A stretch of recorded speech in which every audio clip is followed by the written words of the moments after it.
isi rumahku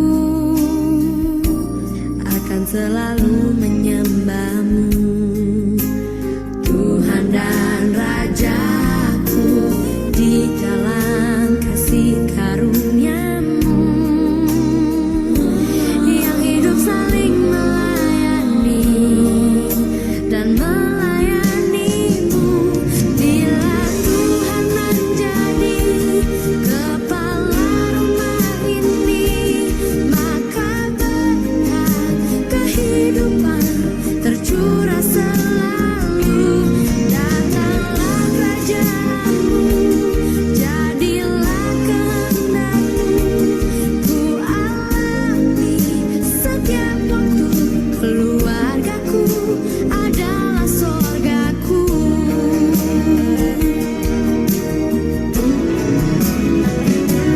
Bila Tuhan menjadi kepala rumah ini, maka berkat kehidupan tercurah selalu.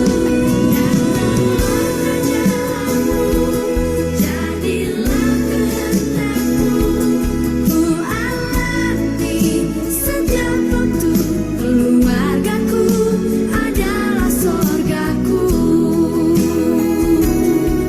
Keluargaku adalah sorgaku.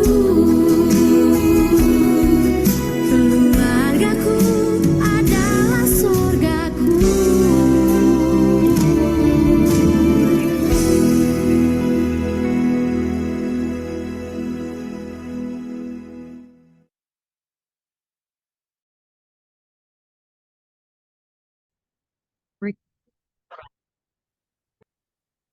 Haleluya Yesus. Terima kasih Bapa. Biarlah pujian tadi yang berkata, aku dan seisi rumahku akan selalu menyembah-Mu, Tuhan dan Rajaku, di dalam kasih karunia-Mu. Kami rindu untuk selalu saling melayani di tengah-tengah keluarga. Bapa di surga, kami percaya kami membutuhkan Engkau. Kami yang hidup berumah tangga tahu betul Tuhan bahwa tanpa Tuhan kami tidak mampu bertahan di dalam satu kehidupan rumah tangga. Bapa, kami menyerahkan seluruh kehidupan kami ke dalam tangan Tuhan yang penuh kasih. Biarlah kami menjadi keluarga-keluarga yang melayani. Kami menjadi keluarga-keluarga yang menyembah. Kami menjadi keluarga-keluarga yang memprioritaskan Bapa di tengah-tengah kehidupan kami. Kami dan seisi rumah kami akan menjadikan Engkau Tuhan dan Raja kami. Dan dalam nama Yesus kami rindu untuk membawa hidup kami dalam takut akan Tuhan. Kami rindu untuk mendengarkan firman-Mu Bapa. Dalam nama Yesus kami mengucap syukur. Amin. Haleluya. Shalom, selamat pagi saudara. Biarlah setiap pagi kita mendengarkan kebenaran firman Tuhan. Sehingga setiap kalimat kebenaran firman Tuhan itu akan memerdekakan. Kebenaran yang engkau ketahui akan memerdekakan. Dan saya rindu keluarga-keluarga itu bisa mengenal Tuhan dengan sungguh-sungguh. Sebab firman Tuhan katakan bahwa suami adalah kepala. Suami adalah kepala dan istri adalah bagian dari jemaat Tuhan, gerejanya. Saudara, ada dua istilah perkataan yang identik dengan keimaman, yaitu imam yang melayani di bait Allah, hamba Tuhan. Dan imam yang kedua adalah suami sebagai imam. Suami sebagai kepala dari rumah tangga itu sebagai imam. Dan saudara, ketika mendapatkan status sebagai imam, maka seorang kepala rumah tangga itu harus hidup kudus, harus hidup benar di dalam Tuhan, sehingga dia tidak kompromi. Dan kalau suami hidup benar memposisikan diri sebagai imam, maka dia akan menjadi kepala dari rumah tangga. Orang yang menjadi kepala bagi rumah tangga, maka dia akan seperti Kristus yang mengepalai gereja Tuhan. Maka di situ akan ada kasih sayang, akan ada penundukan diri, akan ada keluarga-keluarga yang takut akan Tuhan. Tahukah kita saudara bahwa lembaga yang pertama kali dibentuk Tuhan di bumi ini adalah lembaga, yaitu keluarga. Dia mempersatukan Adam dan Hawa, dan firman Tuhan katakan bahwa apa yang sudah dipersatukan Tuhan tidak dapat diceraikan oleh manusia. Nah, pada pagi hari ini saudara, kita akan belajar tentang keimamatan. Keimaman. Bagaimana orang-orang yang dipanggil untuk melayani Tuhan, dia harus hidup untuk sungguh-sungguh melayani jemaat Tuhan, melayani gerejanya. Firman Tuhan katakan di dalam Hosea 4 ayat 6, umatku binasa karena lack of knowledge. karena tidak berpengetahuan. Dan engkaulah yang menolak pengenalan akan Allah itu. Engkau di sini adalah imam. Orang-orang yang berdiri di hadapan Tuhan dan di hadapan jemaat Tuhan. Imam itu berbicara soal orang-orang yang mempersembahkan korban di hadapan Tuhan. Di dalam keluarga yang menjadi imam, itu adalah kepala rumah tangga. Nah, saudara, kita akan belajar tentang keimaman, baik itu sebagai pemimpin-pemimpin rohani maupun sebagai suami. Suami itu harus menjadi pemimpin rohani di dalam rumah tangga. Nah, kita akan belajar kebenaran firman Tuhan ini bahwa imam itu tidak bisa kompromi dengan dosa. Imam itu harus sungguh-sungguh hidup benar.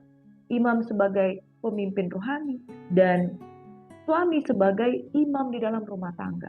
Makanya kalau keluarga mengalami kehancuran, itu tergantung bagaimana peranan baik itu suami maupun istri di tengah-tengah rumah tangga. Saudara, kita akan belajar lanjut dari Matius 22 yang kemarin. Kita akan belajar Matius 23. Di sini kita akan belajar bahwa orang-orang Farisi dan ahli Taurat itu menjadi satu pelajaran yang harus kita ambil hikmahnya. Bahwa seorang imam itu harus memberi hidupnya dengan sungguh-sungguh kepada jemaat.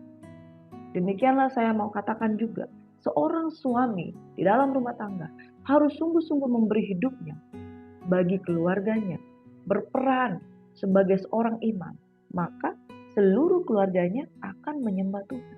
Saudara, ada banyak keluarga-keluarga Kristen yang tidak mengizinkan Tuhan berperkara di dalam rumah tangga mereka. Akhirnya dosa mengintip di depan pintu, terjadi kompromi dengan dosa. Akhirnya ujung-ujungnya terjadi perceraian. Saya baru tahu, saudara, di daerah kami, saudara, ternyata di bulan Mei ini saja, saudara, perceraian sudah terjadi ratusan kali. Bagaimana mungkin di dalam rumah tangga terjadi begitu banyak perceraian kalau tidak ada kompromi dan dosa dan fungsi-fungsi yang tidak berjalan dari baik dari kepala rumah tangga sebagai imam maupun dari istri sebagai penolong. Nah, Bapak Ibu Saudaraku yang diberkati, kita dipanggil dari gelap kepada terang Tuhan yang ajaib. Engkaulah imamat yang rajani, bangsa pilihan Tuhan, bangsa kepunyaan Allah sendiri, untuk dipanggil keluar dari gelap kepada terang Tuhan yang ajaib, untuk memberitakan tentang perbuatan-perbuatan Tuhan yang mulia. Makanya saudara, mari kita belajar kebenaran firman Tuhan ini. Sebagai imam, sebagai pemimpin-pemimpin rohani, Tuhan mau melihat kita berfungsi, Tuhan mau melihat kita melakukan peran-peran kita dalam takut akan Tuhan dan tidak kompromi. Hosea 4 ayat 6 berkata, umatku binasa karena tidak mengenal Allah. Karena engkaulah yang menolak pengenalan itu, maka aku menolak engkau menjadi imamku. Dan karena engkau melupakan pengajaran Allah, maka aku juga akan melupakan anak-anakmu. Saudara, jikalau suami berperan sebagai imam, maka keluarganya pasti akan mengalami lawatan Tuhan di dalam kehidupan mereka. Tapi jikalau kita menolak menjadi imam di dalam rumah tangga kita, maka keluarga kita akan juga mengalami kekacauan. Saudara, imam itu berbicara tentang fungsi sebagai seorang pemimpin rohani. Baik itu dalam rumah tangga, maupun itu di dalam gereja, di dalam pelayanan, bahkan di tengah-tengah masyarakat. Kita akan belajar bersama kebenaran firman Tuhan ini. Matius 23 ayat 1 hingga 39. Maka berkatalah Yesus kepada orang banyak dan kepada murid-muridnya, katanya, ahli-ahli Taurat dan orang Farisi telah menduduki kursi Musa. Sebab itu turutilah dan lakukanlah segala sesuatu yang mereka ajarkan kepadamu. Tapi janganlah kamu turuti perbuatan-perbuatan mereka. Karena mereka mengajarkannya tapi tidak melakukannya. Mereka mengikat beban-beban berat lalu meletakkannya di atas bahu orang, tetapi mereka sendiri tidak mau menyentuhnya. Semua pekerjaan yang mereka lakukan hanya dimaksud supaya dilihat orang. Mereka memakai tali sembayang yang lebar dan jubah yang panjang. Mereka suka duduk di tempat terhormat dalam perjamuan dan di tempat terdepan di rumah ibadat. Mereka suka menerima penghormatan di pasar dan suka dipanggil rabi. Tetapi kamu, janganlah kamu disebut rabi, karena hanya satu rabimu dan kamu semua adalah saudara. Dan janganlah kamu menyebut siapapun di bumi ini, karena hanya satu Bapamu, yaitu Dia yang di sorga. Janganlah pula kamu disebut pemimpin, karena hanya satu pemimpinmu, yaitu Mesias. Barang siapa terbesar di antara kamu, hendaklah ia menjadi pelayanmu. Dan barang siapa meninggikan diri, ia akan direndahkan. Dan barang siapa merendahkan diri, ia akan ditinggikan. Celakalah kamu, hai ahli-ahli Taurat dan orang-orang Farisi, hai kamu orang munafik, karena kamu menutup pintu-pintu kerajaan surga di depan orang. Sebab kamu sendiri tidak masuk, dan kamu merintangi mereka yang berusaha untuk masuk. Celakalah kamu, hai ahli-ahli Taurat dan orang-orang Farisi, hai kamu orang-orang munafik, sebab kamu menelan rumah janda-janda, sedang kamu mengelabui mata orang dengan doa yang panjang-panjang. Sebab itu pasti kamu akan menerima hukuman yang lebih berat. Celakalah kamu, hai ahli-ahli Taurat dan orang-orang Farisi, hai kamu orang-orang munafik, sebab kamu mengarungi lautan dan menjelajahi daratan untuk mentobatkan satu orang saja menjadi penganut agamamu, dan sesudah ia bertobat, kamu menjadikan dia orang neraka yang 2 kali lebih jahat daripada kamu sendiri. Celakalah kamu, hai pemimpin-pemimpin buta, yang berkata, bersumpah demi bait suci, sumpah itu tidak sah, tetapi bersumpah demi emas bait suci, sumpah itu mengikat. Hai kamu orang-orang bodoh dan orang-orang buta, apakah yang lebih penting, emas atau bait suci yang menguduskan emas itu? Bersumpah demi mezbah, sumpah itu tidak sah, tetapi bersumpah demi persembahan yang ada di atasnya, sumpah itu mengikat. Hai kamu orang-orang buta, apakah yang lebih penting, persembahan atau mezbah yang menguduskan persembahan itu? Karena itu barang siapa bersumpah demi mezbah, ia bersumpah demi mezbah dan juga demi segala sesuatu yang terletak di atasnya. Dan barang siapa bersumpah demi bait suci, ia bersumpah demi bait suci dan juga demi dia yang diam di situ. Dan barang siapa bersumpah demi sorga, ia bersumpah demi tahta Allah dan juga demi dia yang bersemayam di atasnya. Celakalah kamu, hai ahli-ahli Taurat dan orang-orang Farisi, hai kamu orang-orang munafik, sebab persepuluhan dari selasi, adas manis, dan jintan kamu bayar, tapi yang terpenting dalam hukum Taurat kamu abaikan, yaitu keadilan dan belas kasihan dan kesetiaan. Yang satu harus dilakukan dan yang lain jangan diabaikan. Hai kamu pemimpin-pemimpin buta, nyamuk kamu tapiskan dari dalam minumanmu, tetapi unta yang di dalamnya kamu telan. Celakalah kamu, hai ahli-ahli Taurat dan orang-orang Farisi, hai kamu orang-orang munafik, sebab cawan dan pinggan kamu bersihkan sebelah luarnya, tetapi sebelah dalamnya penuh rampasan dan kerekusan. Hai orang Farisi yang buta, bersihkan dahulu sebelah dalam cawan itu, maka sebelah luarnya juga akan bersih. Celakalah kamu, hai ahli-ahli Taurat dan orang-orang Farisi, hai kamu orang-orang munafik, sebab kamu seperti kuburan yang dilabur putih, yang sebelah luarnya memang bersih tampaknya, tetapi yang sebelah dalamnya penuh tulang belulang dan pelbagai jenis kotoran. Demikian jugalah kamu, di sebelah luar kamu tampaknya benar di mata orang, tapi di sebelah dalam kamu penuh kemunafikan dan kedurjanaan.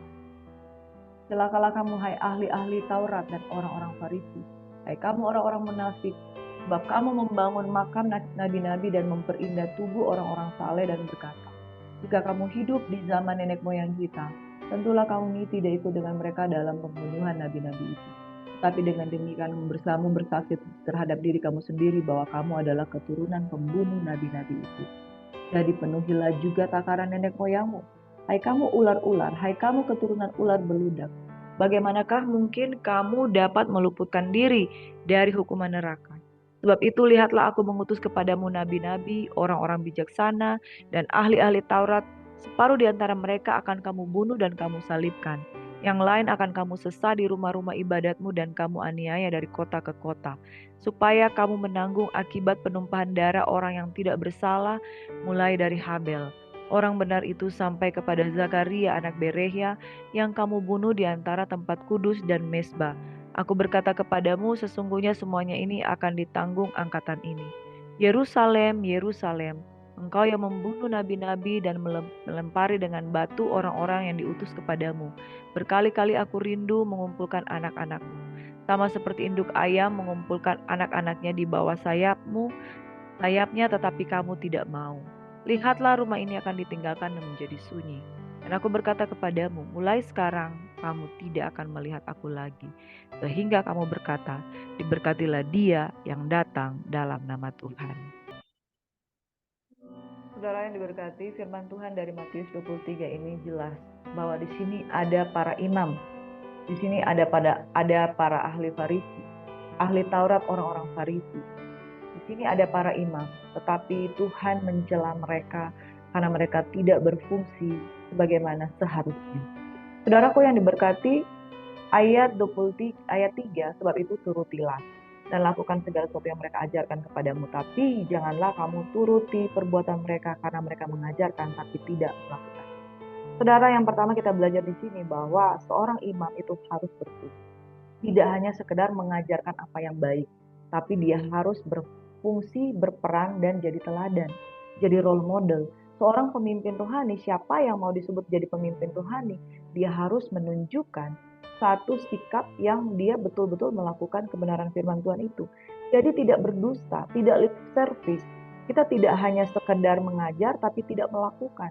Bapak Ibu Saudara, kalau kita hanya sekedar mengajarkan dari mulut tapi kita sendiri tidak melakukan, itu tidak gunanya, saudara. Apalagi seorang imam punya rumah tangga, dia mengajarkan kebenaran tapi dia tidak menjaga rumah tangganya. Syarat-syarat diaken, syarat-syarat untuk menjadi penatua, bahwa dia harus menjadi seorang suami, menjadi satu istri, tidak bercabang lidah, dia harus suka memberi tumpangan. Saudara, barang siapa ingin menjadi seorang hamba Tuhan, dia harus mengajarkan apa yang dia sudah kerjakan, apa yang dia sudah lakukan. Begitu juga dengan imam dalam rumah tangga, suami sebagai kepala. Bagaimana mungkin engkau mengajarkan istri dan anakmu, tapi engkau sendiri tidak menjadi teladan di dalam rumah tangga? Nah, saudara, belajar dari pemimpin-pemimpin rohani yang gagal melakukan fungsinya, yaitu para ahli Taurat dan orang Farisi. Di sini kita tidak boleh menghakimi orang-orang yang gagal di dalam pengiringannya dengan Tuhan. Tapi di sini kita mau belajar dari pengalaman itu bijaksana. Guru belajar dari pengalaman karena pengalaman adalah guru yang terbaik. Tapi belajar dari pengalaman orang lain itu bijaksana. Belajar dari pengalaman sendiri itu baik. Tetapi alangkah baiknya kita tidak jatuh bangun dan belajar dari pengalaman diri sendiri, tapi kita belajar dari tokoh-tokoh Alkitab yang mungkin mereka telah gagal, tapi itu menjadi satu catatan untuk kita belajar untuk tidak melakukan kesalahan yang sama. Yang pertama kita belajar, kalau kita mau menjadi seorang pemimpin rohani, kita mau menjadi imam, seorang suami jadi imam di dalam rumah tangga, jangan cuma mulut yang mengajar, tapi perbuatan tidak. Makanya kita ketika menjadi seorang pemimpin rohani, mulut berani mengajarkan, hidup itu harus jadi teladan. Yang kedua, saudara, kalau kita mau menjadi imam, mau menjadi pelayan Tuhan, barang siapa yang terbesar di antara kamu, hendaklah ia menjadi pelayanmu. Kita tidak bisa meninggikan diri. Ahli-ahli Taurat dan orang-orang Farisi suka tampil di depan-depan, maka Yesus mencela mereka. Karena mereka suka tampil dengan jubah yang panjang, dengan doa yang bertele-tele, tetapi mereka tidak menjadi pelaku firman. Mereka tidak melayani masyarakat, mereka tidak melayani jemaat. Barang siapa terbesar di antara kamu, hendaklah ia menjadi pelayanmu, bukan soal meninggikan diri. Sehingga engkau bisa disebut sebagai pemimpin keluarga yang baik, pemimpin rumah tangga yang baik, saudara. Amin. Sebab kamu sendiri tidak masuk dan kamu merintangi orang-orang yang berusaha untuk masuk. Nah, saudara, kalau seorang imam itu kompromi, dia sendiri tidak akan masuk dalam kerajaan Allah. Karena dia tidak masuk dalam kerajaan Allah, pengajarannya kompromi. Pengajaran yang kompromi merintangi orang untuk masuk. Umatku binasa karena tidak mengenal Allah dan engkaulah yang menolak pengenalan akan Allah itu. Bagaimana mungkin seseorang bisa masuk kerajaan surga kalau dia saja menikahkan orang yang LGBT? Bagaimana mungkin seseorang bisa masuk kerajaan surga kalau dia kompromi dengan perzinahan? Bagaimana mungkin seorang pemimpin rohani bisa masuk kerajaan surga kalau dia kompromi dengan orang-orang yang melakukan percabulan, hawa nafsu? Nah, saudara, kalau dia sendiri jatuh di dalam dosa percabulan, orang yang jatuh dalam dosa percabulan, dia akan mengkompromikan baik dirinya sendiri dan pengajaran yang dia bagikan kepada orang lain. Sehingga dia sendiri tidak masuk dalam kerajaan surga, dia juga membuat orang lain tidak masuk dalam kerajaan surga. Ini sesat, saudara. Makanya kalau di dalam kepemimpinan rohani, kalau orang-orang sudah mulai jatuh di dalam dosa, hendaklah dia berdiam diri, mohon ampun di hadapan Tuhan, baru dia melayani lagi. Jangan saudara paksakan saudara melayani Tuhan, tapi saudara sedang kompromi dengan dosa. Alhasil saudara akan kompromi dengan pengajaran saudara. Saudara akan membela diri sendiri, saudara akan membela orang-orang yang melakukan kejahatan dan dosa yang sama. Kamu sendiri tidak masuk dalam kerajaan, merintangi mereka yang berusaha untuk masuk. Bahkan di ayat yang ke-15 dikatakan, kamu mentobatkan satu orang, sesudah ia bertobat, kamu menjadikan dia orang neraka yang 2 kali lebih jahat daripada kamu sendiri. Bahaya dari kompromi, saudara. Bahaya dari kompromi. Maka seorang pemimpin rohani, dia akan kompromi dengan diri sendiri. Sesudah dia kompromi dengan diri sendiri, dia akan kompromi dengan orang lain. Lebih parah lagi ketika dia kompromi dengan pengajaran-pengajaran firman Tuhan. Itu sebabnya mengapa beredar penyesat-penyesat atau bidat-bidat yang memberikan pengajaran-pengajaran yang sesat. Ada kok pendeta yang memberkati orang-orang yang LGBT. Bahkan saya melihat di Instagram ada satu pasangan laki-laki dan laki-laki, statusnya itu firman Tuhan semua. Aku ditolak dengan sangat kuat, tetapi aku tetap berdiri. Dia menggunakan Mazmur untuk membela dirinya bahwa mereka mengalami penolakan dengan cinta sejenis mereka. Tetapi mereka sama-sama bertumbuh di dalam Tuhan. Bagaimana mungkin? Saudara, karena dia kompromi dengan hubungan-hubungan yang tidak berkenan di hadapan Tuhan. Dia mengkompromikan kebenaran. Bahkan dia memuat ayat-ayat Alkitab yang dia tafsirkan dengan pemikirannya sendiri.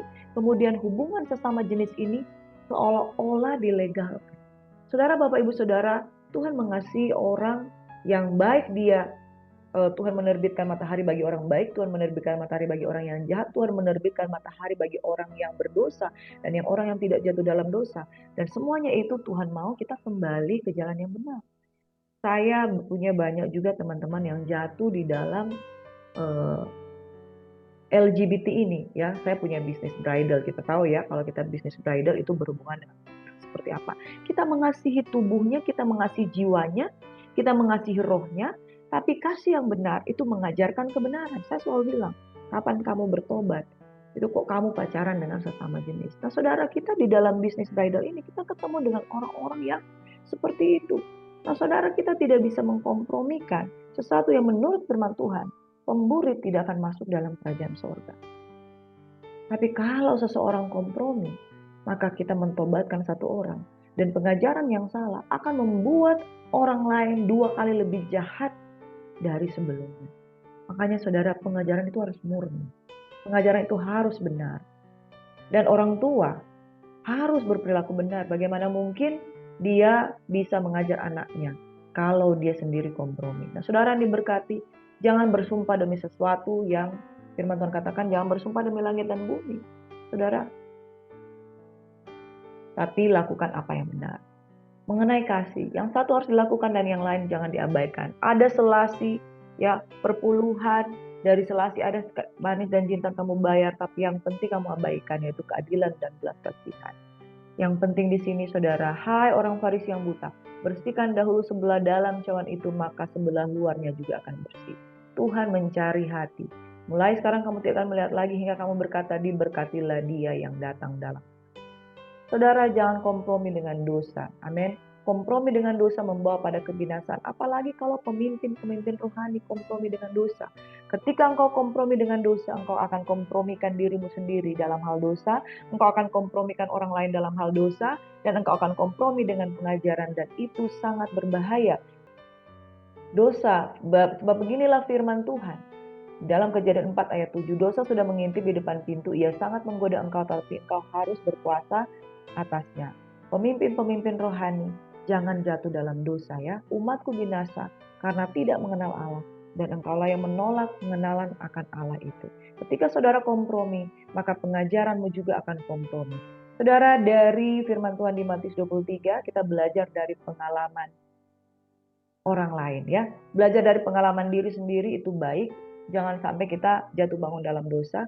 Belajar dari pengalaman dan tidak jatuh dalam dosa. Yang kedua, belajar dari kesalahan orang lain. Belajar dari ahli-ahli Taurat ini, ahli Farisi ini yang jatuh dalam dosa. Jangan ikuti perbuatan mereka, tapi lakukan pengajaran yang baik, yang benar, yang sudah mereka ajarkan. Karena Tuhan tidak menghilangkan satu iota pun dari hukum Taurat. Yang ketiga, belajar dari teguran firman Tuhan. Yang keempat, sudah pasti, jangan kompromi dengan dosa. Sebab inilah yang diperintahkan kepada kami. Aku telah menentukan engkau menjadi terang bagi bangsa-bangsa yang tidak mengenal Allah, supaya engkau membawa keselamatan sampai ke ujung bumi. Jikalau Tuhan memanggil kita menjadi terang, saudara, jangan kompromi, jangan menjadi seseorang yang mengkompromikan pengajaran, mengkompromikan kebenaran, mengkompromikan dosa yang engkau lakukan, tetapi biarlah engkau menjadi terang. Makanya kalau engkau menjadi terang, engkau bawa pengajaran yang baik dan benar, supaya engkau tidak membuat orang menjadi 2 kali lebih jahat dari sebelumnya, jikalau engkau kompromikan dosa-dosanya. Mari saudara, kita belajar dari ahli-ahli Taurat, orang-orang Farisi, ikuti pengajaran mereka, tapi jangan ikuti kelakuannya. Mari, adas dan selasi kamu berikan, tetapi kasih, keadilan, belas kasihan kamu abaikan. Yang satu kamu lakukan, yang lain jangan kamu abaikan. Mari kita berdoa. Bapak, diberkatilah orang-orang pemimpin-pemimpin Tuhan yang ada di negeri ini. Kami berdoa jangan ada kompromi, tetapi biarlah takut akan Tuhan ada di dalam hati pemimpin-pemimpin Tuhan. Terlebih khusus pemimpin-pemimpin di dalam rumah tangga. Kepala-kepala rumah tangga jangan kompromi dengan dosa, jadilah teladan, jadilah role model, sehingga anak dan istrimu dibangun di dalam pengenalan akan Tuhan. Kami mohon berkat dari Tuhan. Kiranya keluarga dan rumah tangga kami dipulihkan. Fungsi-fungsi imam di dalam diri suami kami dipulihkan, dan kami sebagai istri tunduk kepada suami. Kami juga berdoa fungsi-fungsi pemimpin rohani dalam gereja dipulihkan, sehingga tidak ada kompromi, dan kami ditentukan menjadi terang bagi bangsa-bangsa yang tidak mengenal Allah, supaya kami membawa keselamatan sampai pada ujung bumi. Tanpa Tuhan kami tidak mampu. Dengan Tuhan, mengenal Tuhan dengan sungguh-sungguh, maka kami akan menjadi pengajar-pengajar yang membawa terang itu kemanapun kami berada. Dalam nama Yesus kami mohon berkat Tuhan. Kasih karunia dalam nama Bapa, Putra, dan Roh Kudus mengalir dalam kehidupan rumah-rumah tangga, dalam pelayanan-pelayanan, dan Tuhan kiranya memberkati kami menjadi terang bagi bangsa-bangsa. Haleluya. Semua yang diberkati Tuhan sama-sama katakan, amin. Puji Tuhan saudara, shalom, Tuhan Yesus memberkati. Satu jiwa satu hari diberkati, maka seluruh isi dunia ini pasti akan diberkati oleh Tuhan. Bawa shalom ke dalam keluargamu, di dalam rumah tanggamu, dimanapun kamu berada. Yesus memberkati and God bless you.